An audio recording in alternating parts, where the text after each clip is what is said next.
I spend a lot of time on the internet looking at PC hardware. It's kind of like an illness. But the one thing I've always seen is cheap gaming computers and ultra-fast gaming laptops, branded with quad-core and powerful graphics. Now, as someone with a reasonable amount of experience, I know that these are just old office systems that business sellers are trying to shift for a quick profit. But there are plenty of other and less experienced people out there that are compelled by this false advertisement. Perhaps kids with Christmas money or people just getting into PC gaming and don't want to spend an arm and a leg. Personally, I would call it a scam, but others say it's just business. These systems will usually consist of an overpriced Core 2 Quad, or even Core 2 Duo for the desktops, and older Core i3s and Pentiums for the laptops, and you will rarely ever see a GPU north of a GT 710. But here with me today I have a laptop costing as little as around £75 or $100.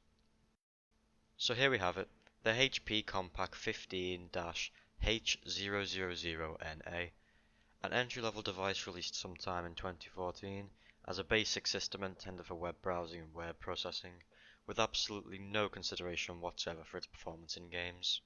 Ah well, it's never stopped me before. Jumping right into things, this notebook sports a rather unassuming exterior with minimal branding, showing only a Compaq logo on the top of the device's clamshell and on the screen's lower bezel. We are granted a removable battery boasting a 41 watt-hour capacity, which unfortunately I can't comment on at this time, as it simply refuses to hold a charge. We also get a DVD drive on the right hand side, which is nice, I suppose, if a bit redundant.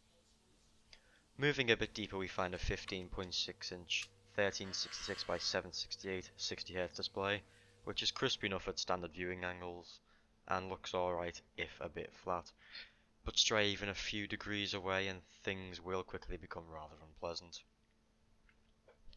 Further down we have a decent if not astonishing keyboard, which will get the job done, it's not backlit or anything, and the perfectly adequate trackpad for navigating the operating system.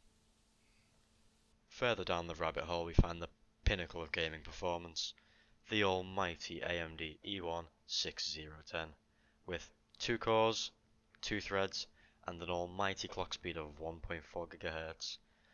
And while this won't guarantee you much in terms of gaming performance, it does result in a respectable TDP of only 10 watts, meaning that the saddest of coolers can accomplish fantastic temperatures on this chip.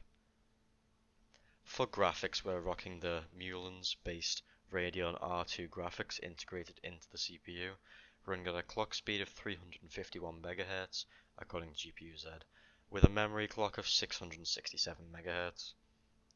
This GPU is allocated 512 MB of this system's total 4 GB of DDR3, running at the previously mentioned 667 MHz.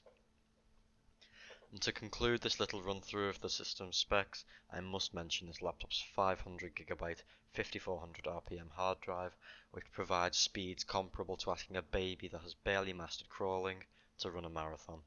So not good. Upon powering on the laptop, you were, after a short while, greeted with a warning about the system's battery being in poor condition, just in case that wasn't given away by the system's reluctancy to turn on without first being plugged in with the included 45 watt charging cable. After dismissing this message, you are deafened by the unmistakable sound of a ruined hard drive, and finally the Windows logo. Once in the operating system, in this case Windows 10, the laptop makes it very clear you'll be waiting a long time before you can even check your emails, as after opening Task Manager I found the CPU to be running anywhere from 70 to 100% usage at idle. Not off to a great start. This trend of tragic performance continues further into usage, as you'll find yourself waiting up to a minute to search for an app or launch the File Explorer. If you have a lot of patience, it is possible to browse Chrome on the system and also watch some YouTube provided you manage your expectations and install the H.264FI Chrome extension, but do bear in mind anything over 720p is not recommended. But now, onto the benchmarks. For the synthetic benchmark I chose Cinebench R20 to measure the CPU performance, which seemed like a mistake as it took longer to load on this system than the actual benchmark takes on my main system, and then took a further 2 hours or so to finish the benchmark. But patience prevails, and I was rewarded with an astonishing 43 points. Joking aside, this is a far cry from the 2,955 points scored by my overclocked Ryzen 5 2600. I didn't think it was feasible to score so low on a system that actually supports the benchmark. Given such a poor result, I decided to run the benchmark again, and this time increased the score to a much higher 70 points. So I'm not entirely sure what's going on there. For the gaming benchmarks, I chose a varied selection of games, but managed my expectations of what I thought the system was capable of. There were, however, a few situations where I was perhaps a bit too optimistic, but without further ado, roll the benchmarks. First up, we have Grand Theft Auto 5 on the lowest possible settings in the 800 by 600 resolution with shadows disabled. I was able to remove shadows by modifying the game's settings.xml file. In GTA 5, the laptop was able to push an average of 9 FPS with a 1% low of 0 FPS, with some horrible stutters making the game completely unplayable. Even with these visual sacrifices, I could have lowered the resolution further in the settings.xml file, but I feel like playing with a resolution would make the game not enjoyable at all, no matter the frame rate. Plus, MSI Afterburner was showing a hefty CPU bottleneck.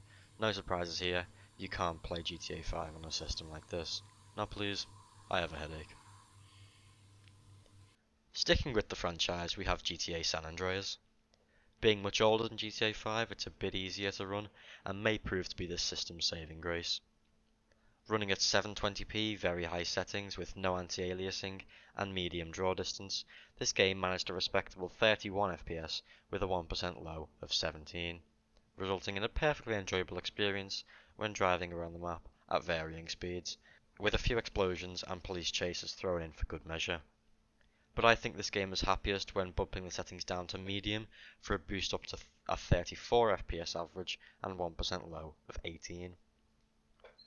Moving on to Minecraft, I've gone with the Windows 10 edition as I find it to be better optimized and a bit more forgiving on less powerful hardware than the newer versions of Java. We're running the 1.14.2.51 beta, as the computer absolutely refused to let me change back to a previous release, so we're stuck on this. On the lowest possible settings, and what I can only assume is 1366 by 768, with an average of 43 FPS, you would think this game would be perfectly playable on the system, and for the most part it was, with quite a few stutters, giving us a 1% low of 5 FPS. Next on the list is Counter-Strike Global Offensive to satisfy your competitive needs. Or not, as on the lowest possible settings and 480p, the game managed an underwhelming 5 FPS on average in a bot deathmatch on Dust 2. Although it was a smooth FPS with a 1% low of 3, needless to mention, playing online is not an option. After the tragic failure that was CSGO, I turned to Team Fortress 2, a much older and easier to run game. I honestly thought CSGO would do better, but once again we're running in 480p, lower settings, only this time we were able to achieve 16 FPS on average and a 1% low of 0. Still a far cry from playable. Up next is another pretty old game with Portal. At 480p high settings and the opening mission, we get a glorious 88 FPS with a 1% low of 33. Bumping the resolution up to this laptop's native 1366 by 768 takes this down to a perfectly playable 48 FPS on average and 23 FPS for the percentile figure. However, I believe the sweet spot to be at 720p, where you will achieve 51 FPS on average and 60 FPS most of the time. Last but not least, we have a less popular but still very fun and somewhat therapeutic game with Euro Truck Simulator 2. Being a very slow-paced game, high frame rates aren't completely necessary, making it a perfect match for this system. Running in 1024 by 768 and a 56% resolution scaling, making it approximately 430p, and the lowest possible settings, we get 28 FPS on average, making this game perfectly enjoyable, if a bit ugly. It's also worth mentioning that a plethora of other simple games, such as Terraria and Plague Inc., will run fine on this system and provide you with at least a few hours of fun, as long as you do not try to run Crysis. So, can you game on a $100 laptop? Yes, absolutely. If you're willing to tolerate horrendous resolutions, sickening frame rates, and visuals so bad you'll think you've misplaced your glasses. Jokes aside, there are plenty of older and less demanding games that will provide a great experience, as you have seen today, and at this point the question we should be asking is, should you game on a $100 laptop? And the answer to that is no, or at least not this $100 laptop. I'm certain that it is possible to find a laptop at a similar price that performs miles better than this one, but it's still nice to know that if you are unfortunate enough to end up with one of these systems, all hope is not lost. Thanks for watching, guys. This video took a very long time to make thanks to the awful performance of that CPU. If you liked this video, you know where that button is. If you disliked it, you know where that one is too. Leave any comments or questions down below, I will read them, and most importantly, enjoy your day.